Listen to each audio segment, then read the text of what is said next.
Hello friends, आज हम लोग बीएड के लेसन प्लान के बारे में देखेंगे कि आखिर में लेसन प्लान बनाया कैसे जाता है। दोस्तों, सबसे बड़ी समस्या ये होती है कि जब कॉलेज से हमें लेसन प्लान बनाने के लिए मिलते हैं तो समझ ही में नहीं आता कि आखिर में लेसन प्लान बनाए कैसे और कहाँ से मिलेगा। मार्केट में भी वैसा उपलब्ध नहीं होता है, तो हम सोचे कि क्यों ना जो हम बनाए हैं उसी को यूट्यूब पे ही डाल दे कि जो हमारे दोस्त हैं उनको कुछ मदद हो जाएंगी। तो हम बीएड में अभी हिस्ट्री का लेसन प्लान बनाने जा रहे हैं और आप लोग देखिए। और थोड़ी राइटिंग का उतनी अच्छी नहीं है, तो वैसे ही हम बोल दे रहे हैं और आप लोग कम से कम मदद तो मिल जाएगा, ये हम सोच के कर रहे हैं और कोई मैटर नहीं है। तो इसलिए चलिए स्टार्ट करते हैं लेसन प्लान। देखिए दोस्तों, ऊपर में दिया है ये पाठ संख्या यानी कि लेसन प्लान नंबर।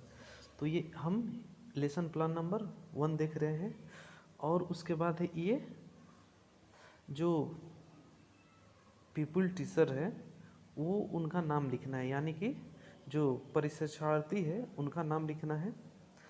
और सेकंड में है विद्यालय का नाम, यानी कि आप कहाँ पढ़ाने जाएंगे, जो वो कॉलेज की तरफ से मिलता है वो यहाँ लिख देना है। नेक्स्ट है सब्जेक्ट, तो सब्जेक्ट तो हिस्ट्री हो गया, फिर सब सब्जेक्ट हो गया, ये आपको कॉलेज वाले भरवा देंगे आपका। फिर हो गया डेट, वो भी कॉलेज पे ही मिल जाएगा किस डेट से आप पढ़ाने जा रहे हैं। क्लास हो गया, तो क्लास आप 9th के लिए है, 9th में ही अक्सर भेजा जाता है आपको पढ़ाने के लिए। फिर पीरियड्स हो गया कि कौन सा पीरियड्स आपको मिल रहा है कि वो यहाँ डाल देना है पीरियड्स में। टॉपिक हो गया, किस टॉपिक को आप पढ़ाने जा रहे हैं, वो पहले से ही आपको प्रिपेयर करके लेके जाया जाता है स्कूल में। तब वहाँ आपको पढ़ाने को मिलेगा कि ये आप टॉपिक पढ़ाइए, और जो या तो टीचर रहते हैं वहाँ उनके देख रेख में पढ़ाइए, और जैसा आप पढ़ाते हैं उसके अनुसार वो रिमार्क्स भी करते हैं। तो अक्सर ऐसा होता नहीं है कि कोई टीचर आप पे कोई वो करे, कि इसलिए कि आप भी तो वहाँ सीखने ही जा रहे हैं ना, आपको ट्रेनिंग ही एक प्रकार से दिया जा रहा है। फिर यहाँ टाइम हो गया, यानी कि वो जो ये टाइम है ये कितने मिनट का वहाँ पे जो आप पीरियड्स है वो है, तो अक्सर 40 मिनट का मिलता है। ठीक है, अब नेक्स्ट देखते हैं। तो यहाँ दिया है सामान्य उद्देश्य और विशिष्ट उद्देश्य, ये सामान्य उद्देश्य और ये विशिष्ट उद्देश्य। तो इसमें दोस्तों क्या होता है कि जो जनरल एम्स होते हैं वो छात्रों को किस प्रकार से बताया जाए उस एम के बारे में यहाँ डिस्कस किया जाता है और लिखा जाता है। तो ये आपको क्लासरूम में नहीं बताना है, ये आपको जो कॉलेज पे चेक कराया जाएगा उसके लिए यहाँ आप लिखते हैं कि आपका उद्देश्य क्या था पढ़ाने का, वहाँ आप कैसे पढ़ाए। ठीक है, ये दोनों कॉलेज चेक करेंगे। तो देखिए, अब दे रहा है पहला में फर्स्ट है कि छात्रों में इतिहास के प्रति रुचि उत्पन्न करना, ये है। देखिए, आखिर में कोई भी क्लास आप लेंगे उसमें अगर इंटरेस्ट नहीं है तो बच्चे अच्छे से नहीं पढ़ेंगे। तो ये सामान्य उद्देश्य में पहला ये हो गया। सेकंड है छात्रों को राजनैतिक दृष्टिकोण के बारे में बताना, छात्रों को राजनैतिक दृष्टिकोण के बारे में बताना। आखिर में उनका कोई व्यू नहीं होगा, विज़न नहीं होगा, दृष्टिकोण नहीं होगा, तो कैसे होगा कि क्या किस लिए हम पढ़ा रहे हैं। फिर नेक्स्ट है थर्ड नंबर, छात्रों में राष्ट्र एकता, अंतर्राष्ट्रीय एकता एवं अखंडता का बोध कराना।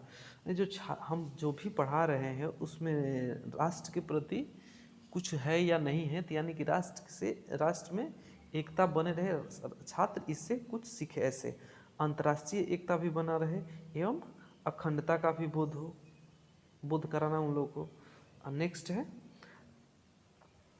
ये तो थर्ड नंबर हो गया। ये फोर्थ है, छात्रों में ऐतिहासिक महत्व, माने जो इतिहास पढ़ा रहे हैं, हिस्ट्री पढ़ा रहे हैं, उसका क्या महत्व है, और ऐतिहासिक महत्व के स्थान और उस स्थान का क्या महत्व है, ये भी है।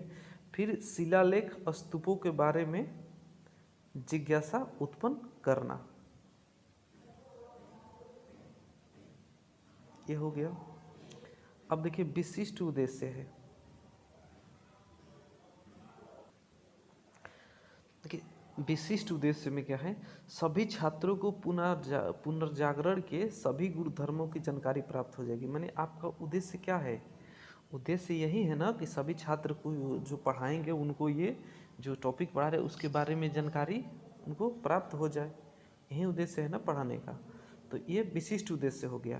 तो अब देखिए यहाँ से हम लोग को जो पढ़ाने जाएंगे वहाँ क्या क्या हम लोग को चाहिए, तो क्या चाहिए, चौक चाहिए या आजकल ये मार्कर भी चल रहा है, फिर डस्टर चाहिए, रोलर बोर्ड चाहिए और कक्षा के अन्य उपयोगी सामग्री जो चाहिए वो आपको चाहिए। फिर देखिए शिक्षण विधि, ये जो शिक्षण विधि है ये कौन कौन से किस विधि से आप पढ़ाएंगे। देखिए पहला विधि है प्रश्नोत्तर व्याख्या एवं स्पष्टीकरण विधि, इस विधि से आप पढ़ाएंगे। फिर देखिए अब पूर्व ज्ञान, माने आपको जो प्रीवियस नॉलेज क्या होना चाहिए क्लास के बारे में, तो चौक और डस्टर आपको चाहिए, ये तो आपको नॉलेज है कि इसका ज़रूरत पड़ना ही पड़ना है, तो हो गया। अब देखिए नेक्स्ट हो गया प्रस्तावना यानी इंट्रोडक्शन। जो इंट्रोडक्शन में जाएंगे तो दे रहा है यहाँ, देखिए यहाँ दे रहा है छात्राध्यापक या छात्र अध्यापक क्रियाएं, जो आपके और आपकी जो काम है वहाँ पे कैसे करना है ये बता रहा है, क्या पढ़ाने जा रहे हैं ये।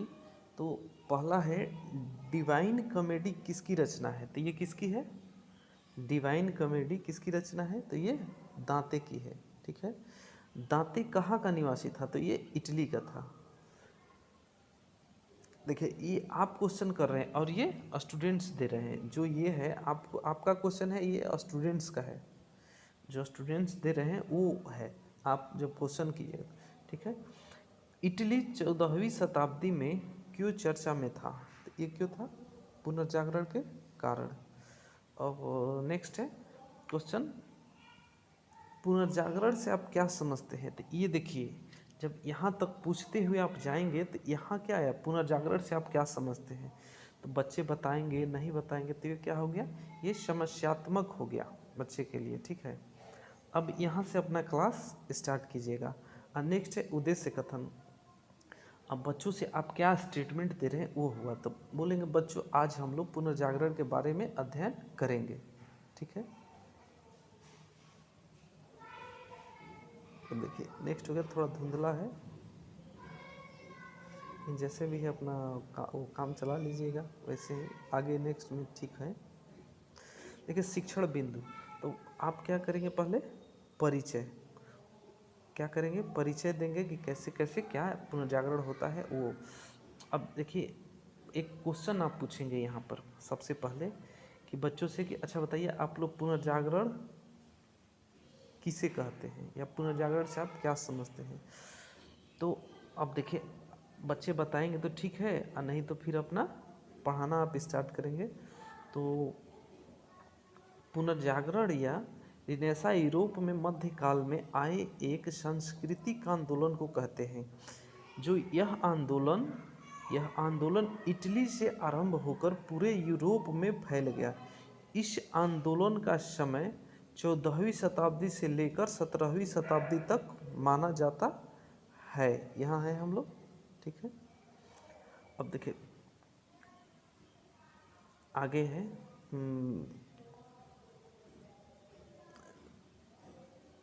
विभिन्न क्षेत्रों में पुनर्जागरण। थोड़ा सा दिक्कत हो रहा है आप लोग को, इसलिए कि थोड़ा ये साफ क्लियर नहीं है पिक्चर, इसलिए इसमें ही दिक्कत है, आगे सब ठीक है। तो रिनेसा का अर्थ पुनर्जन्म से होता है। मुख्यतः यह यूनान तथा रोम के प्राचीन शास्त्रीय जान की पुनः प्रतिष्ठा या प्रतिष्ठा का भाव प्रकट करता है। यूरोप में मध्य युग के प्राप्ति और आधुनिक का आरंभ फ्रांसिस्को वेसर्क जैसे लोगों के काल में, हम नेक्स्ट पेज देखते हैं, काल में हुआ। जब हम जब हम यूनानी और लैटिन कृतियों की मनुष्य की शक्ति गौरव संबंधी अपने विचारों और मान्यताओं का समर्थन दिखाई दिया। ठीक है, देखिए 1453 ईस्वी में जब कोस्टेंटिनोपिल पर तुर्कों ने अधिकार कर लिया, चार्ल्स पंचम द्वारा रोम को विजय के पश्चात पुनर्जागरण की भावना अल्पस के कारण के पास पूरे यूरोप में फैल गई। ये आप लेक्चर देते जाएंगे और बच्चे को समझाते जाएंगे। अपना जो भी बच्चे करेंगे इसको आपके लिए एक हिंट का काम करेगा।